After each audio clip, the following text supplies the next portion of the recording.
Let's ride together, we can take the world now. Let's move together, we can spread the world now. Take you all over the globe and the end now. Aye, aye, aye.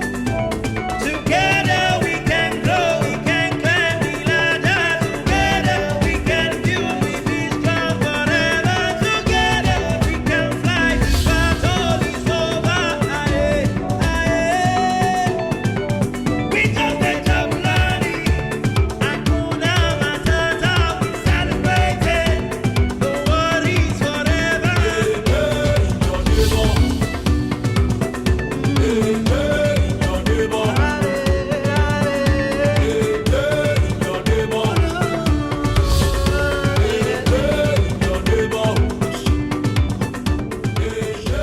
Let's ride together, we can take the world now. Let's move together, we can spread the world now. Take you all over the globe and the end now. Aye, aye, aye.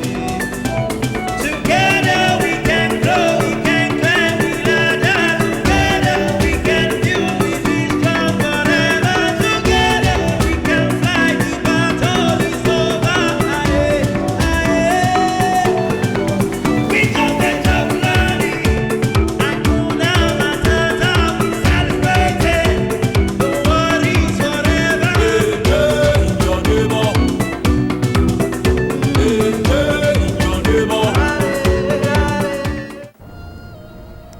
Welcome to Ondo State, the sunshine city of the nation. Ondo State, Nigeria was created on the 3rd of February 1976 from the former Western region, which had Ekiti State as one of the states, and was splitted in 1996, which made Akure the state capital of Ondo State. Akure is known as the land of tourism, and I am here in the very heart of Akure to explore the sights and sounds of this beautiful city. Join me as I explore the sights and sounds of Akure. Welcome to today's episode of A Day in Your Neighborhood, and I am Chioma Chukwudinma. Thank you.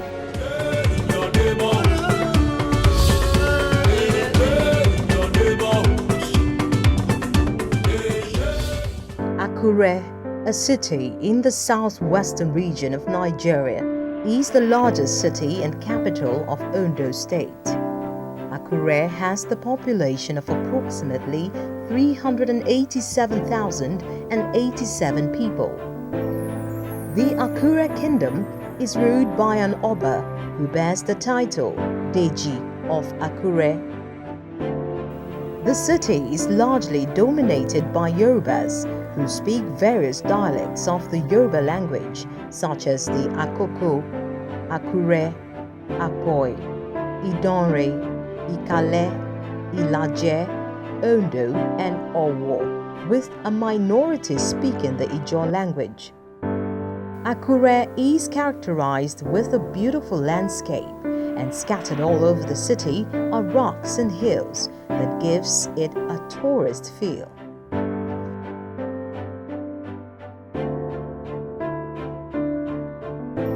Right at the center of the beautiful city of Akure is a luscious garden that beautifully describes the city, with a map showing the various local government areas in the city. In our journey around this beautiful city, we made a few stops at some of the sites to behold. The Dome, an international culture and event center where people come to relax during the weekend. Another exciting part of Akure are the culture and people of Akure. The people are mostly subsistent farmers, fishermen, and traders. The people of Akure are also lovers of art, music, and literature. So tell me, what's your favorite place in Akure? Futa, Futa. Why Futa? because it's student area.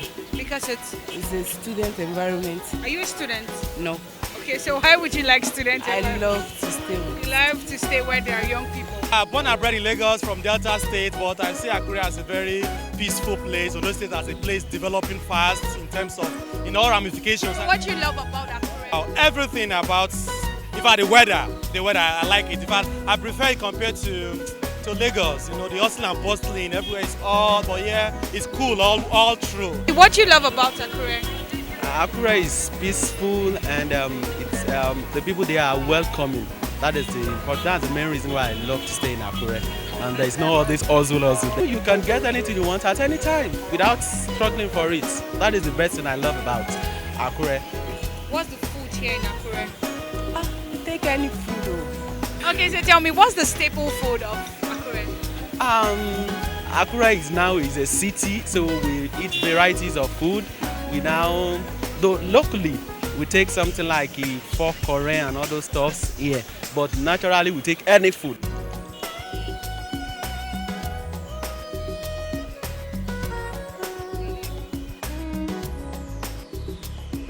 Ondo State, one of the food baskets of the nation, has helped in the production of food in the country, making certain foods the staple food for the people. Pounded yam, popularly known as iyan, is the major staple food of the city, and this can be eaten with egusi, ogbono, eforiro soup.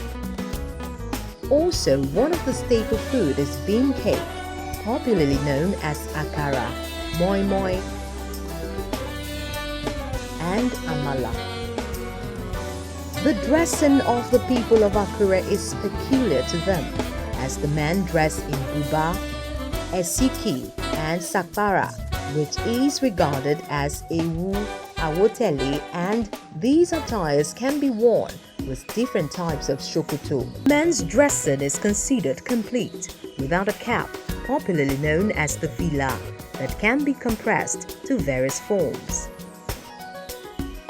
The women are no different as they dress in beautiful regalia like the iro and buba and a marching gele.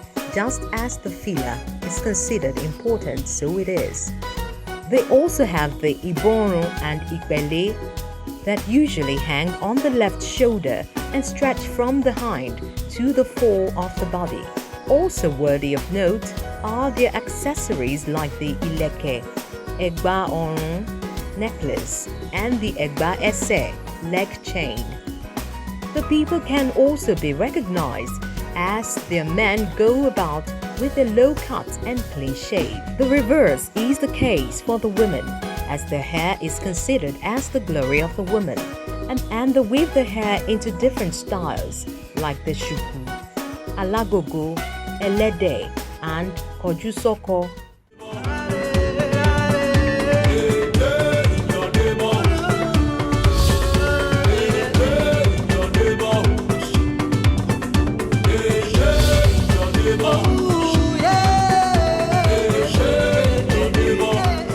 In exploring the sights and sounds of the beautiful city of Akure, Ondo State, southwest Nigeria, we came across a community in the Idanre local government area of the city. The Alade community, known for 90% of its inhabitants to be Christians. Out of curiosity, we made our way to the palace of the Aladiokun of the Alade community, whose grandfather was the founder of the community, to give us first-hand information about this community. History, culture, and tradition are very distinct. Its location and its features are equally striking, which makes Alade community a sleepy community in Idanre local government area of Ondo State a town to behold. Alade communities is one of the communities in the Idanre kingdom, and it was founded far back as 1928. Alade community is very unique as all its indigents are Christians. And I am here at the palace of the Aladeokun of Alade community to get first-hand information of the history of the Alade people. Join me as I meet the Oba of Alade community.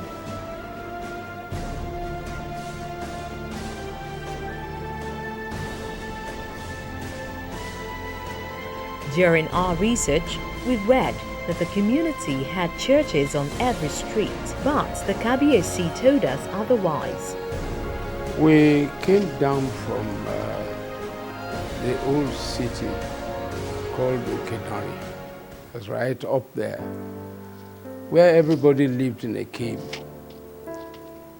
But there was need for expansion.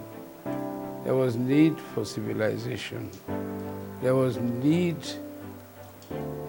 to accommodate everybody, economically, socially, and religiously. So the people in Alade had been a foremost religion-changing set of people. They had wanted a change of place. The move started in 1921 and finally succeeded in 1928. But between 1921 and 1928, a lot of things happened. There were quarrels between the religious people, and religion was brought down there by my father, by my grandfather, who lived in a place called Onishere, where he was doing timber work. So when he got home, he was able to exhibit what he had. He could read and write as he learned from Onishere. In 1921, there was a big fight between them and the native religionists, the traditionalists. What happened at Christmas, the Christians got out and started dancing about. And you know, there they had thatched roof. So one house caught fire in one of the quarters, and many houses were burnt. And they said it was because of the strange religion they brought. So they took them out and they charged them. And of course, the Oba was the be-all and the end-all. The Owa seated there and sentenced them, and then referred them to the Dio in Ondo. And so the Christians were jailed. But after that, go between the Christians and the traditionalists had been very, very tough. So the Christians were looking for a place to hide. The Christian religious people were coming from other places. For instance, they were coming from Ileluchi. They were coming from Mondo to administer to their church members. So then they met one Reverend S.C. Phillips, who later became bishop, who gave them the courage to say, you can change your place. You can come down here.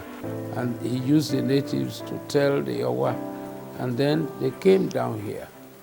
The story was that in October 1928, we then came here, and since then we've been here. Because this place was basically founded by Christians, it is more profitable to allow religion to grow. And so when I came in, many churches came approaching me, can we build a church? I gave them free license to go on and collect people for effective worship to the God that we believe in. I did not refuse any church, but the first church that came to town here was St. Andrew's Church, Alade. People who founded it because they were not going to live with idol worshippers. So if they have found it and idol worshippers now begin to, there is nothing. As long as they can't come here and now beat us in our house, that's what we're saying. And there is no original indigene of this community that does not belong to one of the 3 or 4 Orthodox churches, the Anglican Church, which we used to know as CMS, Church Missionary Society, the Methodist Church, the Baptist Church, and very recently the Apostolic Church. But there are other growth all over, people who establish their own churches and give them name. For instance, I have the ambition of putting a chapel here so that when I am 100, I won't go out again. I'm about 100 years old. I won't go out again. I can worship in my church here. And that is the next ambition. About 150-seater church with good organ, with good pews, with wonderful decoration. I haven't found against any other religion. For instance, in this place, among my chiefs, there are all kinds of worshippers there, but dominated by Christians. There are a few worshipping that will not come here. For instance, Urusu festival does not extend to this place. Olofin festival does not come to this place. When I came in, I started with Ogun festival, which I thought was not going quite well with our people. So I jettisoned it. They still worship. You can worship in your room. I can start today now and bring iron together and begin to beat and kill snails, put kola nut there and whatever. Nobody is going to be affected in town, but you cannot do such mundane things publicly here. For instance, if you walk around the whole town, there is nowhere where you meet Ebo, people who bring sacrifices with Akure, with kola nuts, with oil, palm oil, and so on. So you can't meet that kind of a thing.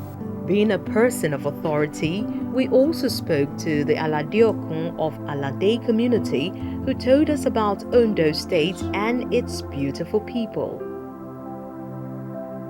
It was created in 1976, as we all know, along with 19 states.